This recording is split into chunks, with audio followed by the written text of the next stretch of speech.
Fazer o público chorar ou rir, se emocionar, quando a história sai do papel para as telas do cinema ou da televisão. A responsabilidade do fracasso ou do sucesso de uma obra está por trás das câmeras. Ela começa no roteiro. Gostar de contar histórias, falar de dores e amores, ser criativo, inventivo, são requisitos de um bom profissional. Roteirista é o tema da série Profissões do programa de hoje. Está no ar, Antenados.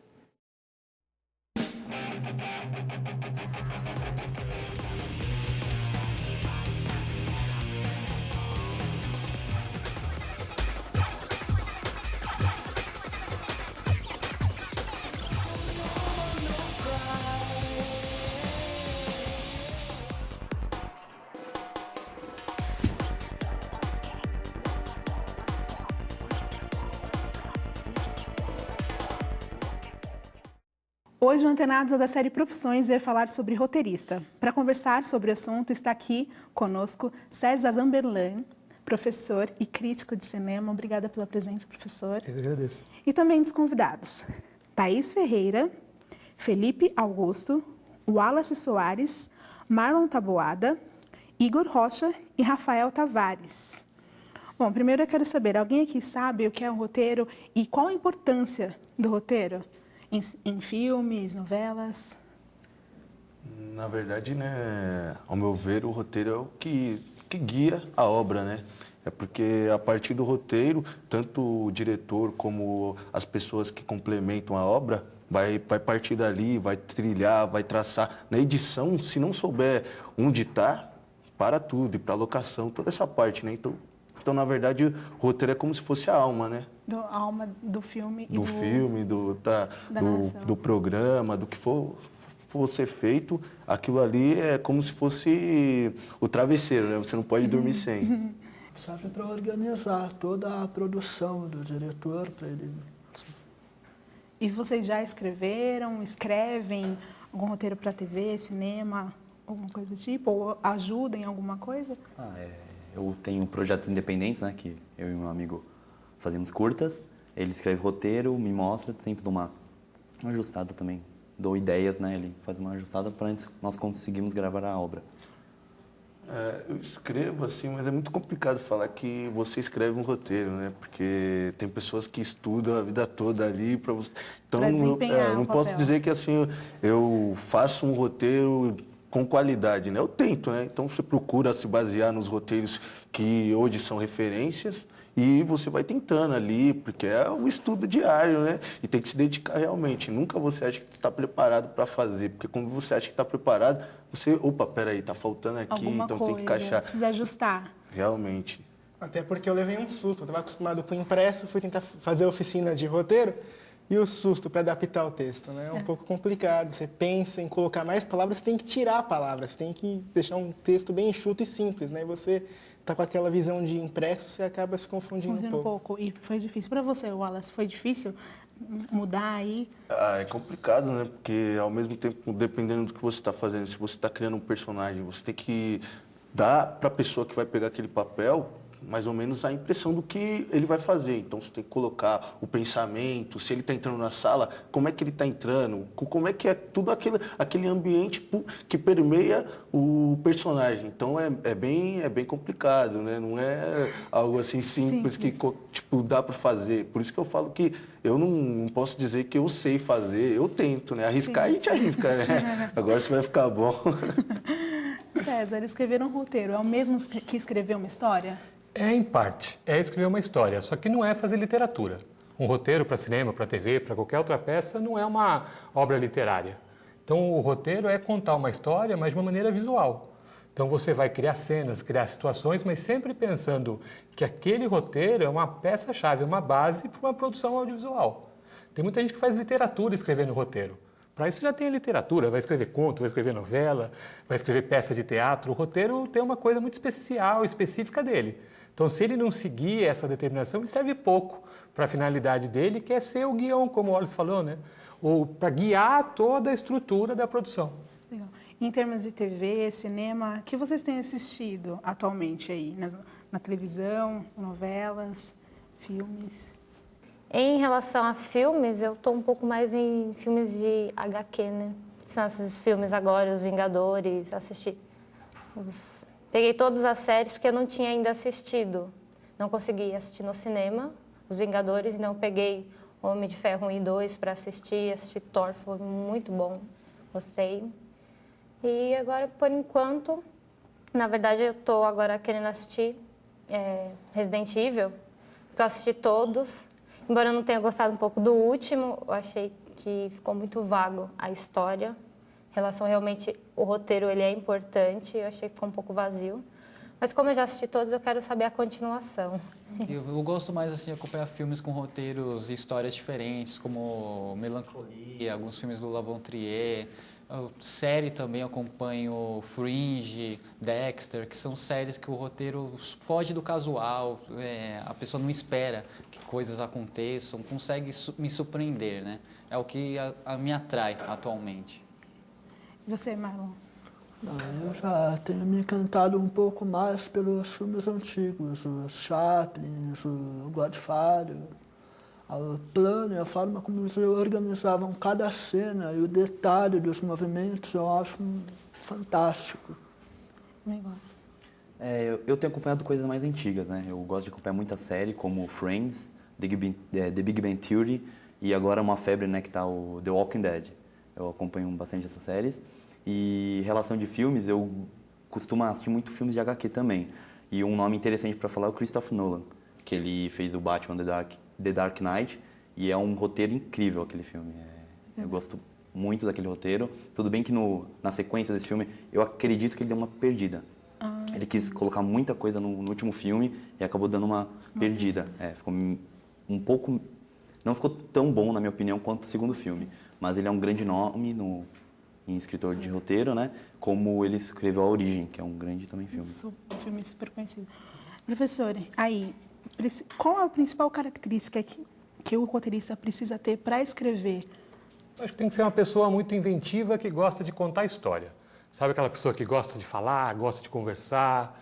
Precisa ter uma bagagem cultural, procurar ler, gostar de literatura, ainda que o roteiro não seja e não possa ser uma peça literária, ele precisa saber literatura, porque a literatura é a base da narrativa. E fazer o que vocês fazem, assistir muito filme. Assistir desde os clássicos até as coisas mais atuais. Não só filme, minissérie, para saber como é que se trabalha. E fazer. Eu acho que o grande segredo, quando você se propõe, o Wallace estava falando, eu ainda não me considero um bom roteirista, mas é praticar. Ir atrás de um manual para ter uma base, mas não seguir a risca manual, sou totalmente contrário a isso.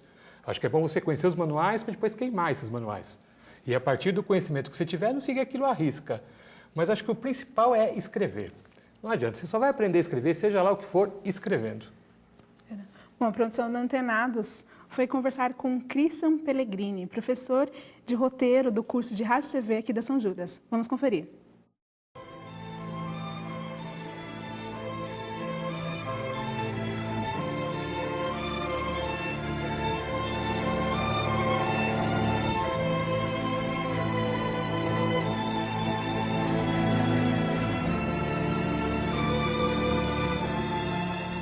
Acho que o primeiro passo é ver se o roteiro empolga, ver se o roteiro ganha você, espectador, e se você passa o tempo do filme ou passa o tempo do episódio da série envolvido pelo personagem, pela busca do personagem. Há uma certa margem, né, de variação em termos de duração para o cinema. Você pode fazer um filme com 90 ou um filme com 110 minutos. Para a televisão a coisa é muito mais justa, muito mais apertada. Ele tem que se encaixar no tempo de narrativa da série. Em geral, é comum que em cinema você tenha segundos, terceiros, quartos, tratamentos e por aí vai. No caso de televisão, a margem para trabalhar esse roteiro depois da escritura é muito menor. Eu chamaria atenção para uma série chamada Breaking Bad. Nos últimos meses, se tornou a minha favorita por uma série de aspectos. Então tem personagens muito bem construídos, tem uma temática que coloca em discussão aspectos muito interessantes, muito importantes do nosso cotidiano. Tem interpretações magistrais, tem uma cinematografia espetacular, uma montagem extremamente inteligente. Tem um filme que eu acho muito interessante do ponto de vista da construção do roteiro. É um filme alemão, recente até, de alguns anos, chamado A Vida dos Outros. É um filme muito bacana porque joga justamente com as diversas tramas paralelas e a costura entre essas tramas, ela se cruza de forma muito interessante. É um filme que eu acho muito interessante do ponto de vista do roteiro, mas eu acho que está longe de ser o único, tem muitos mais. César, existe mais alguma diferença aí entre o roteiro de TV para cinema? Existem muitas diferenças. A gente tem que pensar o seguinte, TV é uma arte industrial. E o cinema também é uma arte industrial. Só que o processo industrial da TV, ele é muito mais dinâmico do que o do cinema. Então, no cinema você tem algumas liberdades, mas a gente tem que pensar que o roteiro ele está ali para estruturar todo um processo de construção, de captação, como até já foi dito aqui. Então, na TV você tem uma liberdade muito menor em termos de mudança. O processo é muito mais rápido, é muito mais acelerado. Tudo é muito mais rápido na televisão. Então, o cinema você tem um tempo para modificar, para mexer, e até mesmo durante a filmagem. Então, é bem diferente nesse aspecto. Fora isso, a linguagem é muito diferente.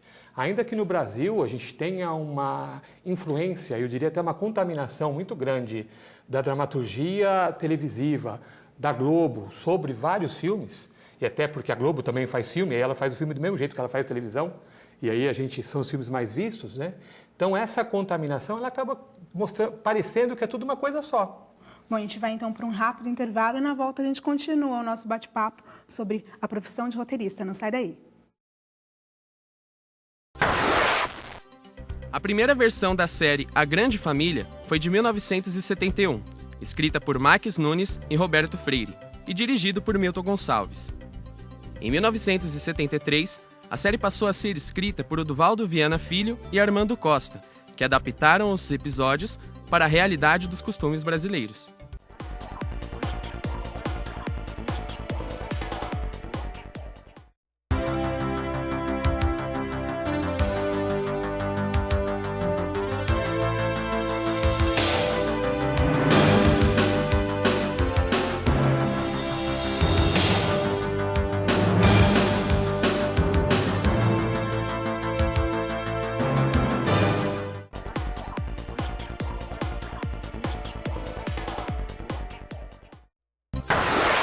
O filme Histórias que Só Existem Quando Lembradas, de 2012, é o primeiro longa-metragem de Júlia Murat. A ficção brasileira recebeu 27 prêmios internacionais, como o de melhor filme latino, pelo Festival de Santa Bárbara, e de público, pelo Festival de Cinema Brasileiro de Paris. O Antenados está de volta e o tema de hoje é roteiristas. Bom, professor, qual que é a formação técnica essencial para se tornar um roteirista? O essencial é difícil dizer, porque tem muita gente que é autodidata. Eu sou sempre defensor, até porque eu sou professor universitário, de cursos de graduação, seja na área de rádio e TV, seja na área do audiovisual. Fora esses cursos, a gente tem esses cursos de graduação mais longos, a gente tem hoje uma série de oficinas, uma série de cursos específicos para roteiro. Mas eu acho que a pessoa também pode, por conta própria, não só pode, como deve, por conta própria, começar a se aventurar nessa área e ler coisas afins. Só que uma faculdade ajuda muito, né? Tendo professores especializados, toda uma estrutura para você poder trabalhar. Bacana. Olha, se você falou que escreve aí, ou então disse até que tenta e faz uns trabalhos, quando você começou a escrever? Na verdade, veio essa curiosidade a partir do momento que comecei a atuar, né? E aí você começa a se propor a fazer projetos, tem ideias. E a primeira coisa que eu fui fazer, eu falei, peraí, eu tenho que olhar um roteiro. Aí eu fui ver o quê? Fui ver Cidade de Deus. E aí eu fiquei, alucinado.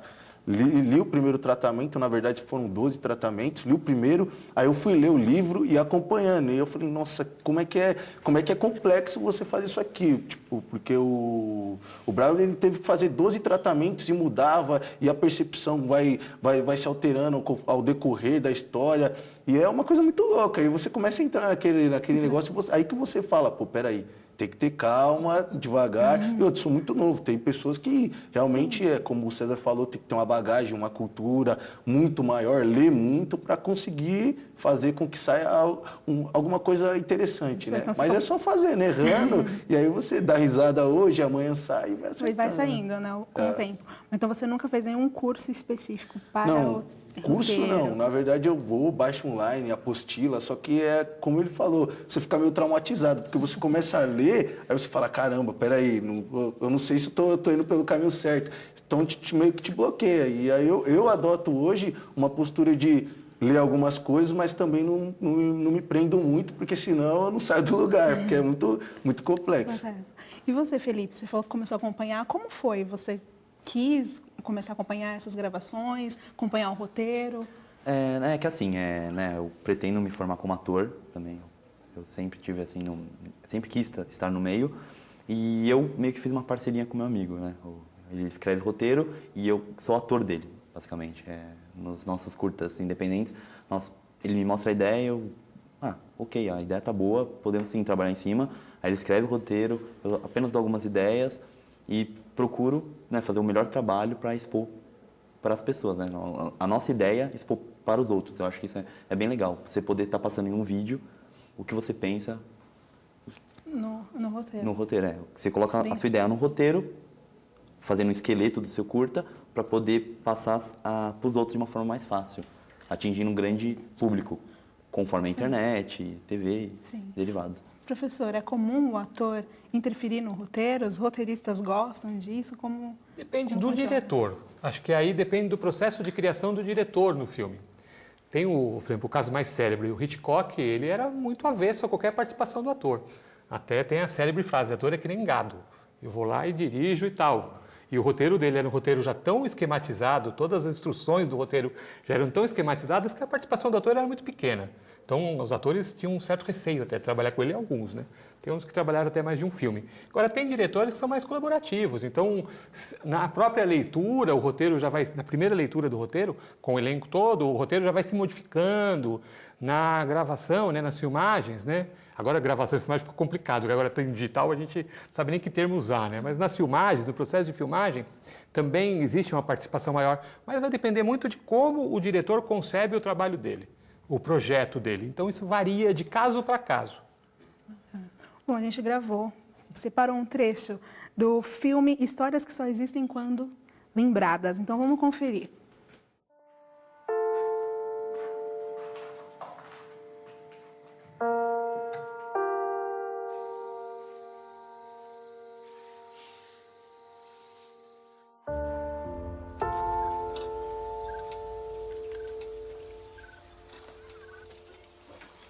Boa tarde.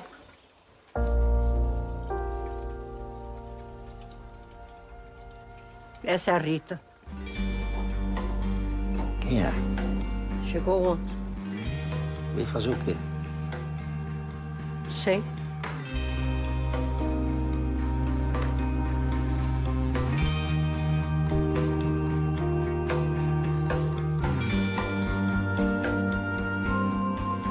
Que lá é essa?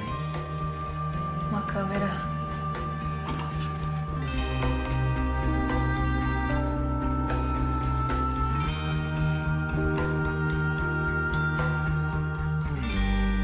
Padre, queria tirar umas fotos no cemitério. O senhor que é o responsável, não é? O cemitério tá fechado. Mas quem foi que fechou?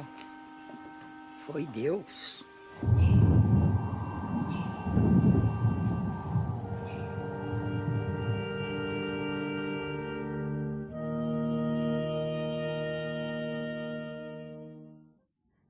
César, você acompanhou, né, esse filme, essa história toda. Como foi a produção? Como foi escrever, né, essa parte da roteirização? Eu acompanhei o processo de roteiro, porque tanto a Maria Clara Escobar quanto a Júlia Murar eram muito amigas, né?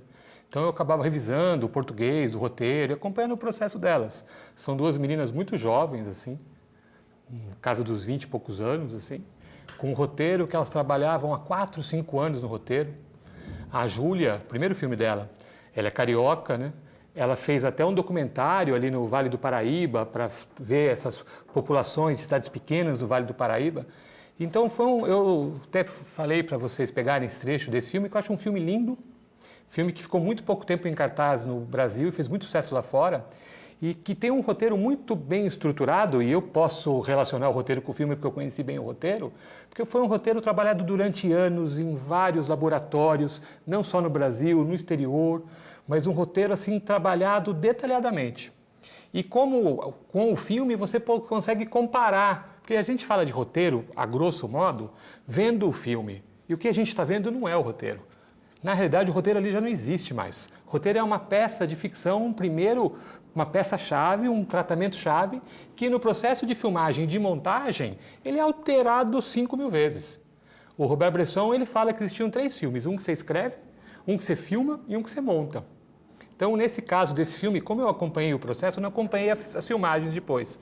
Mas eu fui assistir o filme muito curioso para ver o que tinha sobrado do roteiro, como é que aquele roteiro tinha sido materializado, tinha sido ganhado vida. E eu acho um trabalho muito bonito. E pena que ninguém nem viu esse filme. É um dos melhores filmes brasileiros, filme de uma diretora estreante e muito pouco visto. Vai sair agora em DVD, agora nos próximos meses. Então é uma chance de ver. Mas é um roteiro muito burilado, muito trabalhado.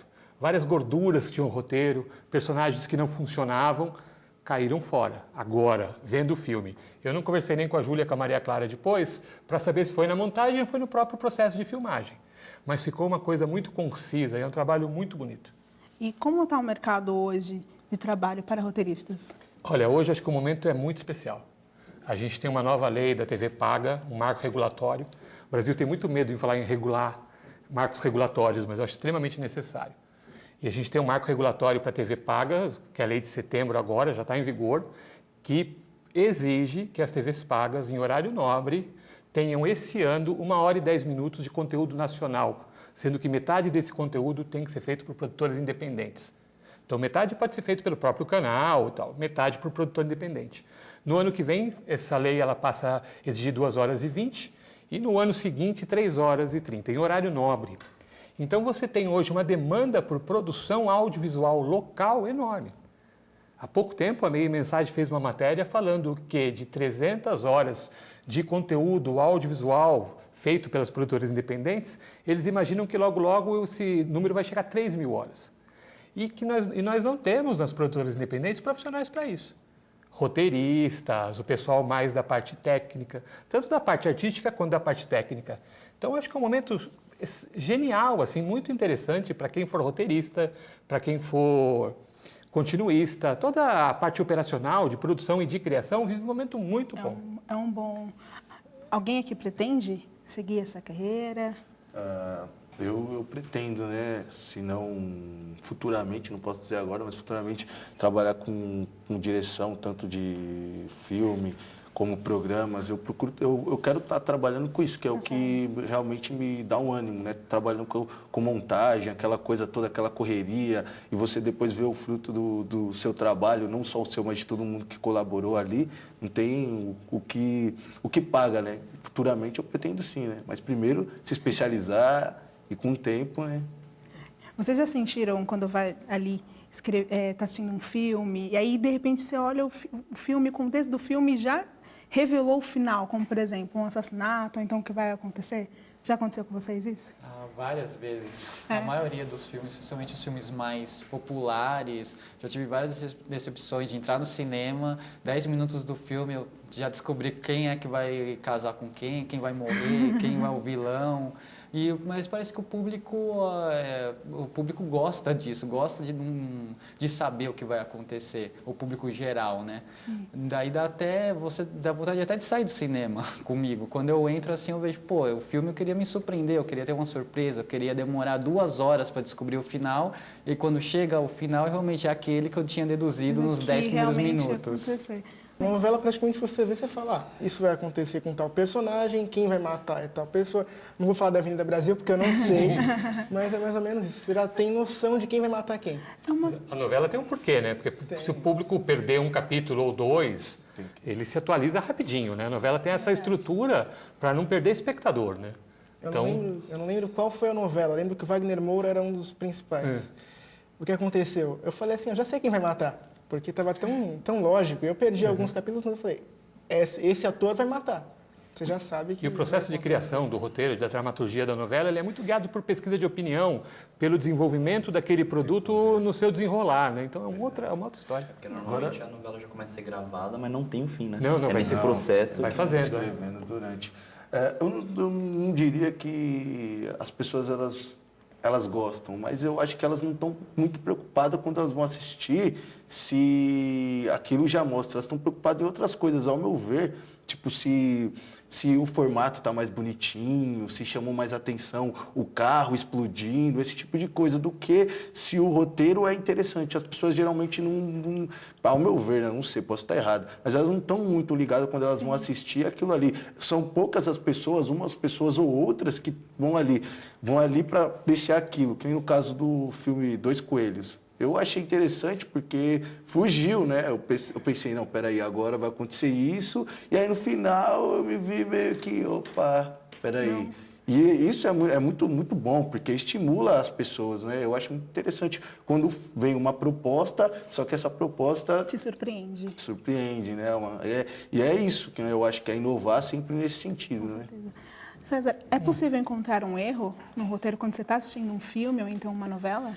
A questão é, pode ter um erro, algum problema ali de continuidade na estrutura narrativa, alguma coisa inverossímil, alguma contradição. Só que eu não diria que é no roteiro, porque eu acho que você não dá para saber se é no roteiro mais. Por exemplo, pode ter sido filmado, pode ter sido gravado e na montagem preferiu, né? Houve uma preferência por uma outra estrutura e aí quando você vai ver, acontece. Mas você tem muitos, vendo o filme assim, eu tomo muito cuidado para não falar no roteiro. Problemas de construção de personagem, que uma determinada informação vital do personagem ela não existe, ela deixa de existir, então você não faz uma ligação. Então aí na estrutura dramática, estrutura narrativa, você vê um problema. Que as pessoas falam, é problema de roteiro. Eu tenho esse cuidado porque existe uma discussão, por exemplo, premiar roteiro, o festival premia roteiro. E eu até, alguns amigos falam, como assim premiar roteiro? Não dá para premiar roteiro. Porque você vai ler o roteiro para ver qual que é o melhor roteiro? Não, você está vendo o filme. E o que está sendo filmado não é necessariamente o roteiro. O que está na tela não é necessariamente o roteiro. São várias interferências num roteiro. Então tem esse cuidado. Mas então é difícil falar. Mas às vezes por o roteiro ser mal feito, quando você vai filmar, quando você vai montar, aí você não tem o que fazer. Bom, professora, eu quero agradecer a sua presença. Obrigada por aceitar o nosso convite. Foi um prazer. Eu que agradeço, estou à disposição. E obrigada também aos convidados aqui.